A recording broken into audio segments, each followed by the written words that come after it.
Assalamualaikum warahmatullahi wabarakatuh. Perkenalkan, nama saya Siti Komariah, NIM 2223026542 dari Prodi PGSD semester 5 Universitas Muhammadiyah Palangkaraya. Pada kesempatan kali ini saya akan membuat video tentang evaluasi pembelajaran untuk mata kuliah Evaluasi Pendidikan di SD oleh dosen pengampu Profesor Dr. Bulkani MPD. Pengertian evaluasi pembelajaran. Evaluasi pembelajaran adalah suatu kegiatan yang dilakukan secara sistematis dan berlanjut untuk melihat hasil pembelajaran. Hasil pembelajaran dapat diartikan sebagai perubahan perilaku yang diharapkan akan terjadi pada peserta didik.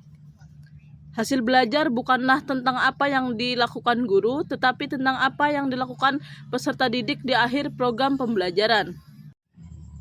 Kemudian, makna evaluasi pembelajaran. Yang pertama, evaluasi merupakan suatu proses yang sistematis dan berkelanjutan. Dalam konteks ini, evaluasi haruslah merupakan proses yang terencana dan terukur langkah-langkahnya, sehingga langkah dan prosedurnya dapat ditelaah dan direplikasi oleh orang lain. Yang kedua, evaluasi merupakan upaya membandingkan antara tujuan kegiatan dengan hasil yang dicapai. Yang ketiga, evaluasi memiliki objek tertentu. Objek evaluasi bisa berupa orang, misalkan peserta didik atau mahasiswa, program, ataupun benda. Yang keempat, evaluasi membutuhkan evaluator. Evaluator adalah orang atau sekelompok orang yang memiliki keahlian khusus untuk melaksanakan evaluasi. Evaluator bisa berasal dari dalam, yaitu evaluator internal, maupun dari luar, evaluator eksternal. Yang terakhir, evaluasi menyediakan berbagai informasi tentang keberhasilan kegiatan, sehingga dapat dijadikan sebagai dasar kebijakan bagi keberlanjutan kegiatan tersebut. Selanjutnya yaitu fungsi evaluasi pembelajaran.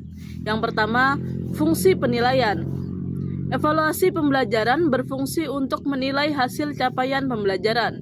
Dari hasil evaluasi terhadap program pembelajaran, kita dapat menilai tercapai tidaknya tujuan program pembelajaran yang dilaksanakan.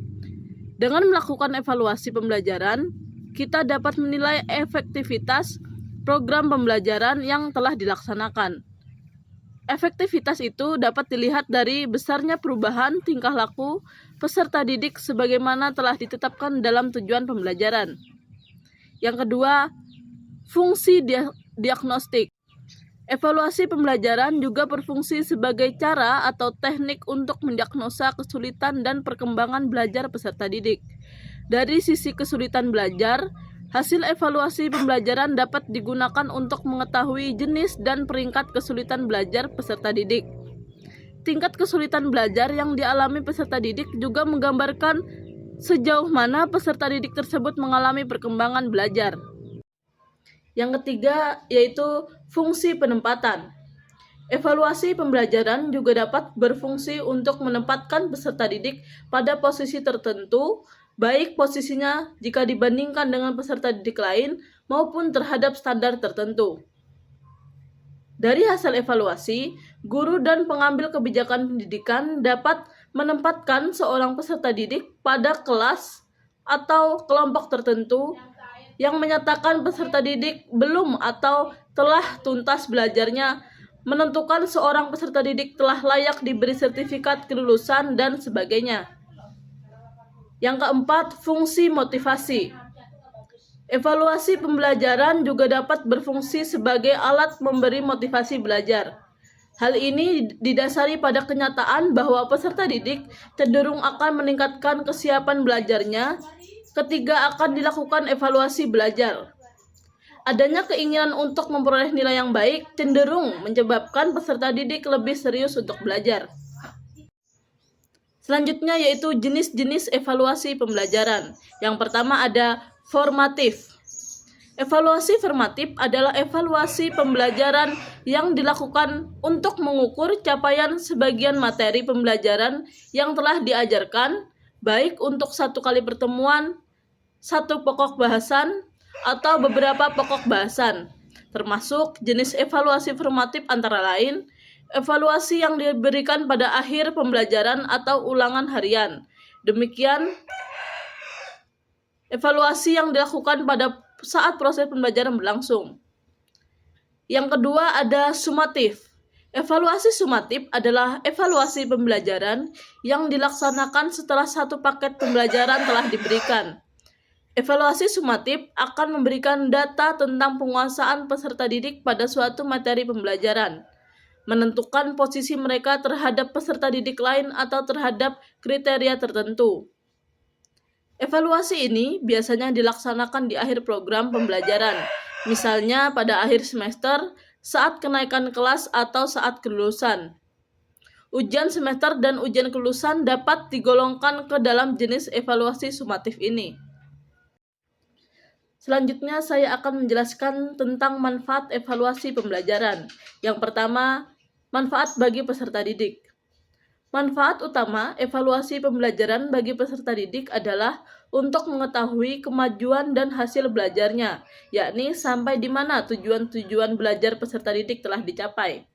Yang kedua, manfaat bagi guru. Manfaat evaluasi pembelajaran bagi guru yakni yang pertama, mengetahui peserta didik yang mencapai kompetensi atau KKM yang diharapkan. Kemudian yang kedua, mengetahui tingkat ketepatan pengalaman belajar atau materi pembelajaran yang diberikan. Yang ketiga, mengetahui efektivitas strategi, media, dan teknik pembelajaran yang digunakan. Selanjutnya, manfaat bagi sekolah. Evaluasi pembelajaran bermanfaat bagi sekolah untuk merencanakan program pendidikan dan menilai ketepatan kurikulum yang digunakan. Selain itu, kumpulan hasil evaluasi pembelajaran dalam jangka waktu tertentu dapat digunakan sekolah sebagai sarana promosi dan publikasi.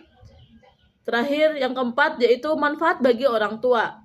Evaluasi pembelajaran sangat bermanfaat bagi orang tua untuk melihat keberhasilan pendidikan anak-anaknya. Salah satu manfaat evaluasi pembelajaran adalah tersusunnya laporan kemajuan belajar untuk orang tua peserta didik. Selanjutnya yang terakhir yaitu langkah-langkah evaluasi pembelajaran. Tahapan evaluasi pembelajaran berdasarkan pendekatan sistem dan mengacu pada sistem manajemen. Maka sistem evaluasi dapat dibagi menjadi 3 tahapan, yakni perencanaan atau planning, pelaksanaan atau implementation, dan evaluasi atau evaluating. Tahapan evaluasi pembelajaran diilustrasikan sebagai diagram alur berikut. Bisa dilihat. Yang paling atas yaitu dan pertama disiapkan yaitu adalah perencanaan. Setelah perencanaan selesai, maka dilakukannya lah pelaksanaan. Kemudian ada pengolahan data, kemudian pemanfaatan hasil, dan terakhir adalah evaluasi. Apabila evaluasi tidak tercapai, maka akan kembali lagi ke perencanaan. Dan apabila evaluasi berhasil, maka evaluasi pembelajaran dinyatakan telah selesai. Evaluasi pembelajaran sangat penting dilakukan untuk mengetahui efektif atau tidaknya suatu sistem pembelajaran yang diterapkan oleh tenaga pendidik. Karena bila seorang pendidik tidak melakukan evaluasi, sama saja tenaga pendidik tersebut tidak ada perkembangan dalam merancang sistem pembelajaran. Kemudian, mengapa evaluasi mempunyai kedudukan yang sangat penting dalam pembelajaran? Jawabannya, evaluasi mempunyai kedudukan yang sangat penting dan strategis, karena evaluasi merupakan suatu bagian yang tak terpisahkan dari pembelajaran itu sendiri. Hampir semua ahli prosedur, sistem instruksional menempatkan evaluasi sebagai langkah-langkahnya.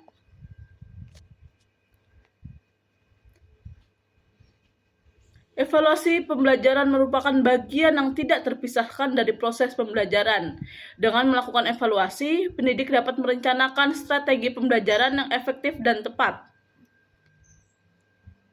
Evaluasi pembelajaran juga dapat membantu pendidik untuk menemukan sebab kemajuan atau kegagalan suatu proses pembelajaran, memberikan bimbingan sesuai kebutuhan, dan memperoleh bahan laporan tentang perkembangan siswa untuk orang tua dan lembaga pendidikan. Dalam merancang evaluasi pembelajaran, pendidik harus memperhatikan prinsip dasar evaluasi dan syarat-syarat yang harus diperhatikan. Baik, sekian yang dapat saya sampaikan pada materi kali ini, yaitu evaluasi pembelajaran. Semoga kita bisa bertemu di lain kesempatan. Wassalamualaikum warahmatullahi wabarakatuh. Bye-bye.